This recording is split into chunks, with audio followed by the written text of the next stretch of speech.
Assalamualaikum warahmatullahi wabarakatuh. Perkenalkan, nama saya Faridatul Asima.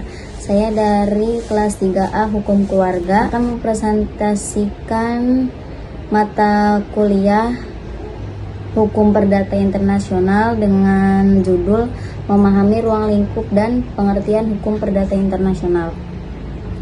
Yang pertama itu ada konsep dasar HPI. Hukum Perdata Internasional adalah cabang hukum yang menangani hubungan hukum perdata yang melibatkan elemen asing seperti orang, properti, atau peristiwa. Elemen asing ini dapat timbul karena kewarganegaraan yang berbeda, tempat tinggal yang berbeda, atau objek hukum yang berbeda di negara lain. Setelah itu ada definisi hukum perdata internasional. Keseluruhan kaidah atau asas hukum yang mengatur hubungan perdata yang melintas batas negara, atau dapat dikatakan bahwa HPI adalah hukum yang mengatur hubungan hukum keperdataan antara pelaku yang masing-masing tunduk pada hukum perdata atau nasional yang berbeda. Sekian dari kami. Wassalamualaikum warahmatullahi wabarakatuh. Baik, saya presentator kedua akan membahas tentang, di sini saya akan membahas 3 poin, yaitu poin pertama yaitu tentang hukum perdata, ruang lingkup hukum perdata internasional. Kemudian dilanjut dengan poin kedua yang akan saya bahas, yaitu tentang fungsi hukum perdata internasional, dan yang ketiga yaitu tentang objek hukum perdata internasional. Kembali ke poin pertama, yaitu mengenai ruang lingkup hukum perdata internasional. HPI atau hukum perdata internasional menurut Sudargo Gutama menyatakan adanya beberapa pendapat mengenai pandangan terkait hukum perdata internasional. Pendapat pertama yaitu bahwa HPI sama dengan ratio passing rate atau HPI yang terbatas pada masalah hukum yang diberlakukan dalam ratio passing. Di sini yang dibahas hanyalah masalah-masalah yang berkaitan dengan hukum yang harus diberlakukan hal lain yang berkenan dengan kompetensi pengadilan, status orang asing, dan kewarganegaraan, tidak termasuk dalam bidang HPI atau hukum perdata internasional. Kemudian pendapat kedua yaitu hukum perdata internasional sama dengan choice of law dan choice of jurisdiction. Menurut konsep ini, hukum perdata internasional hanya terbatas pada persoalan conflict of law atau tepatnya choice of law, tetapi termasuk juga conflict of jurisdiction, tepatnya choice of jurisdiction, yakni permasalahan yang berkaitan dengan kompetensi pengadilan.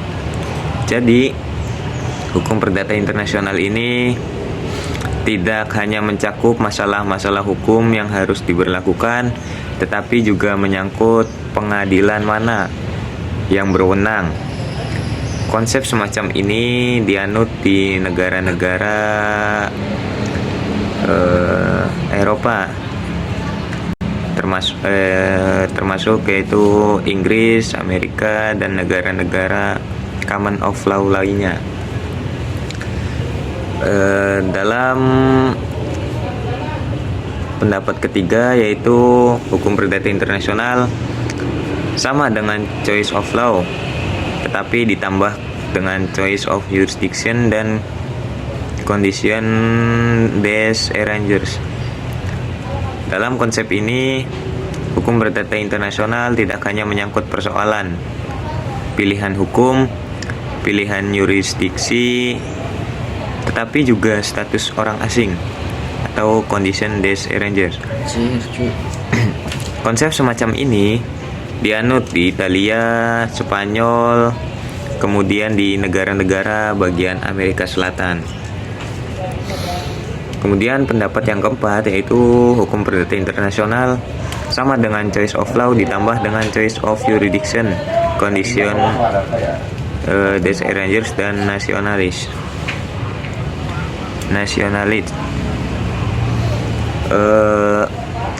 Menurut konsep ini, hukum perdata internasional menyangkut persoalan pilihan hukum, pilihan yurisdiksi, status orang asing, kewarganegaraan atau nasionalitas, masalah kewarganegaraan atau nasionalis.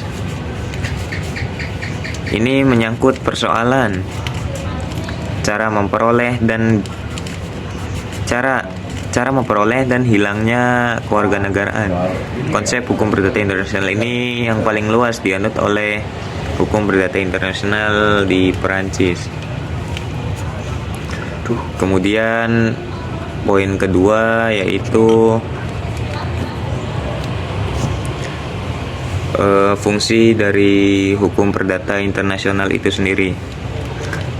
Fungsi utama dari hukum perdata internasional adalah mengatur dan menyelesaikan hubungan hukum serta transaksi yang melibatkan individu atau badan hukum dari negara yang berbeda.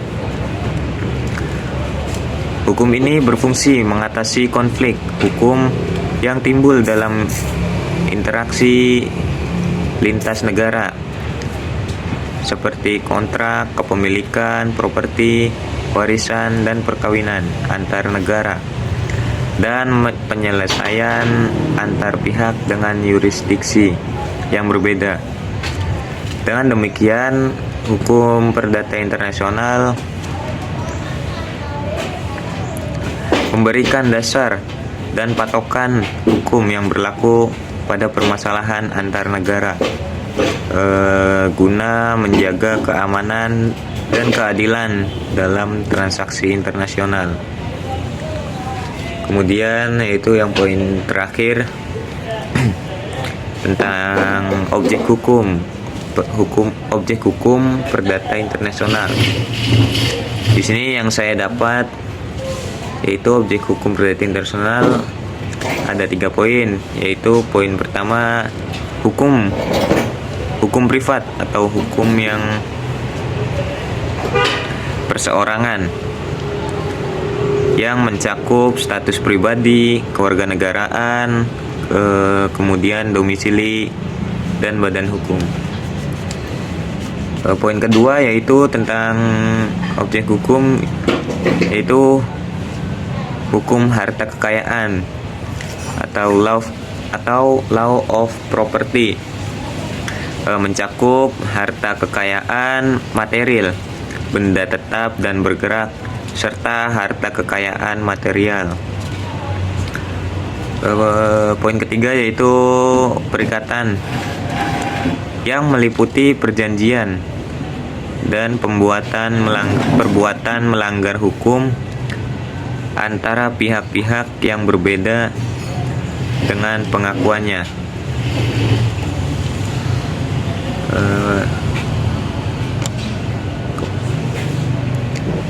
Mungkin cukup sekian yang dapat saya sampaikan selaku presentator kedua. Semoga dengan pemaparan ini teman-teman semua dapat memahami apa yang saya katakan. Mungkin kurangnya mohon maaf. Cukup sekian. Wassalamualaikum warahmatullahi wabarakatuh.